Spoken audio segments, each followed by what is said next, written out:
Baik, kita kembali bertemu pada mata pelajaran desain multimedia interaktif pada pertemuan yang ketiga dalam penjelasan tentang multimedia interaktif. Dalam pelajaran ini kita akan mempelajari tentang prinsip-prinsip desain user interface pada multimedia berbasis halaman web dan media interaktif. Dan di sini kita mampu membuat user interface menggunakan prinsip-prinsip desain user interface pada multimedia interaktif berbasis halaman web dan media interaktif. Nah, prinsip-prinsip dasar desain user interface pada multimedia interaktif. Desain user interface atau desain interface atau antarmuka pengguna dapat digunakan sebagai pendukung kegiatan dengan tujuan utama membuat efek secara sederhana dan efektif. User interface design identik dengan peralatan yang berhubungan langsung dengan komputer yang terarah dan pengalaman dari end user yang bersangkutan. Ya. Contoh aplikasi yang digunakan adalah Adobe Flash, ya, Macromedia Flash. Tujuan user interface diantaranya membuat tampilan lebih efisien, mampu menyesuaikan antarmuka dengan tugas, memberikan arus balik atau hubungan balik yang tepat kepada pengguna, serta memperbaiki produktivitas dan pengetahuan seseorang. Beberapa generasi user interface antara lain sebagai berikut. Ya, yang pertama itu adalah sistem berkelompok. Yang kedua adalah baris arahan ya, atau sistem pengfungsian. Yang ketiga adalah sistem layar. Yang keempat adalah graphical user interface. Dan yang terakhir adalah generasi masa depan. Ya. Ini adalah yang pertama dalam perkembangan user interface. Yang kedua, tujuan dan manfaat desain user interface.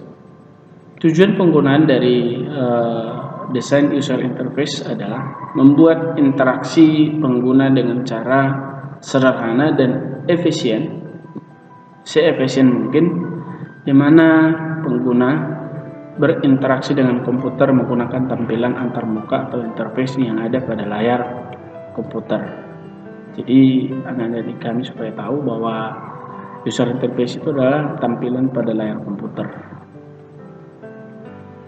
Selanjutnya, secara mendasar terdapat dua kategori dalam user interface, yaitu yang pertama adalah graphical user interface dalam menggunakan unsur-unsur multimedia seperti gambar, suara, video untuk berinteraksi dengan pengguna akhir.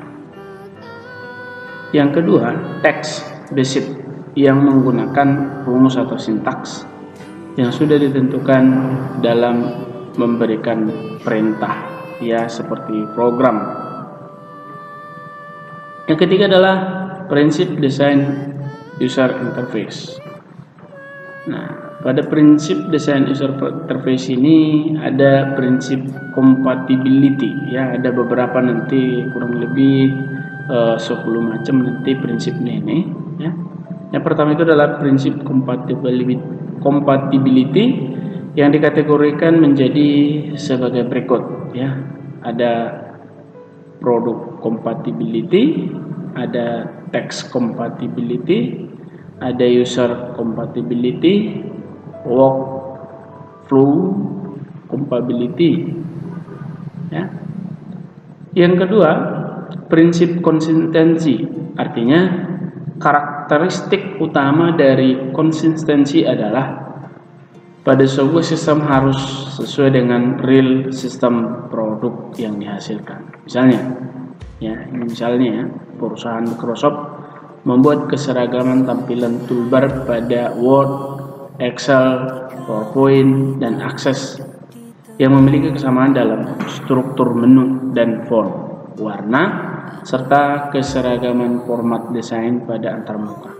di beberapa bagian sehingga pengguna tidak mengalami kesulitan pada saat berpindah lokasi. Artinya kalau kita memperhatikan aplikasi Microsoft Office lah pada umumnya, itu tampilannya itu mulai dari Office 2003, Office 2007, 2010, 2013. Nah, itu perkembangan user interface-nya itu tidak jauh beda ya.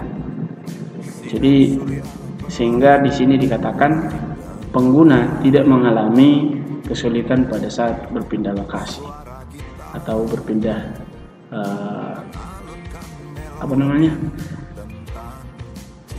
updatean ya.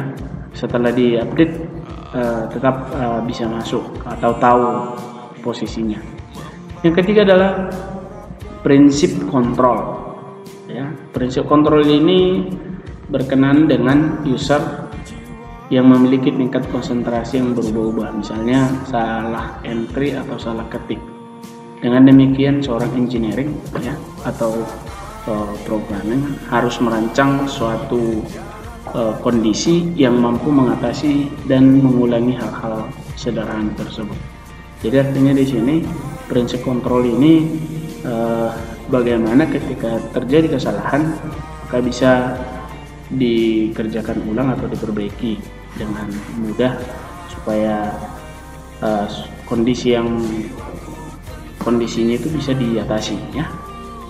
Selanjutnya adalah prinsip direct manipulation. Artinya dalam prinsip ini aplikasi yang dihadapi seseorang user bisa disesuaikan dengan kebutuhan atau pembuat ya, sifat dan karakteristik dari user yang bersangkutan. Misalnya tampilan skin PLC ya, media player,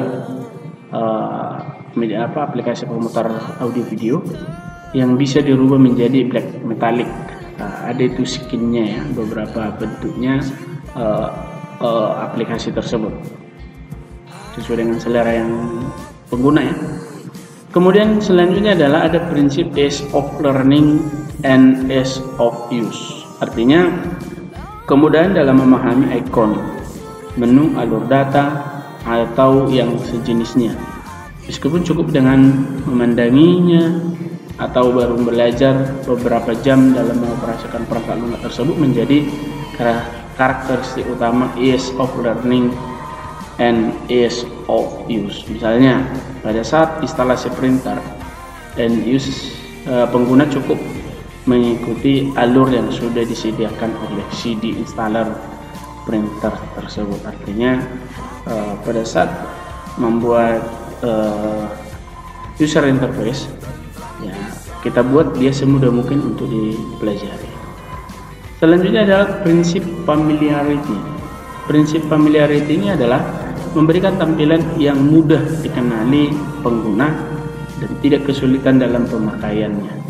Misalnya ya, ini misalnya tampilan awal gmail.com yang sangat familiar di mata pengguna sehingga tidak mengalami kesulitan dalam menggunakannya. Artinya dalam merancang prinsip user interface ini yang perlu kita perhatikan itu adalah bagaimana seseorang yang menggunakannya atau pengguna itu mudah memahaminya. Selanjutnya adalah prinsip flexibility ya, fleksibel. Artinya di sini membuat berbagai solusi penyelesaian untuk masalah tertentu, misalnya menggunakan menu hotkey atau model dialog box pada Microsoft Excel 2016 ya.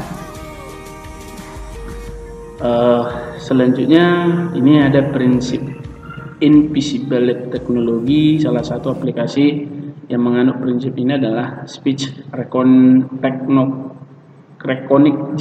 yang memiliki kemampuan menerima input berupa suara. Ada prinsip protection bertujuan menjaga kenyamanan dan supaya pengguna pada saat menggunakan aplikasi, terutama yang berhubungan data-data berupa file di mana setiap user atau pengguna melakukan salah memasukkan data atau salah eksekusi. Jadi bisa diproteksi ya.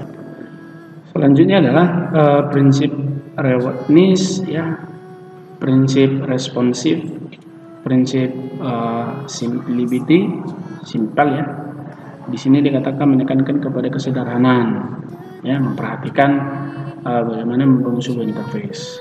Jadi hal yang penting di sini adalah bagaimana kesederhanaan sebagai hal yang ringkas, tidak berbelit-belit, mudah dipahami, ya.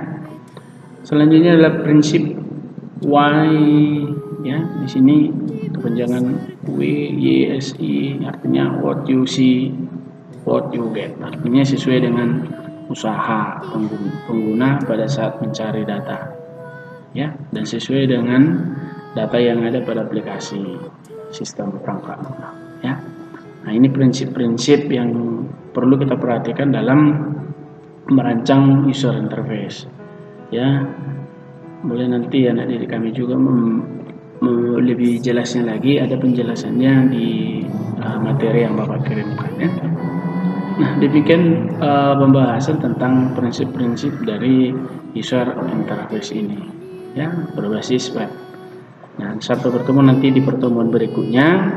Di pertemuan ini sampai di sini dulu. Nanti anak didik kami boleh mengerjakan soal yang 5 ini, ya, kerjakan di buku latihan dan juga kirimkan nanti melalui aplikasi.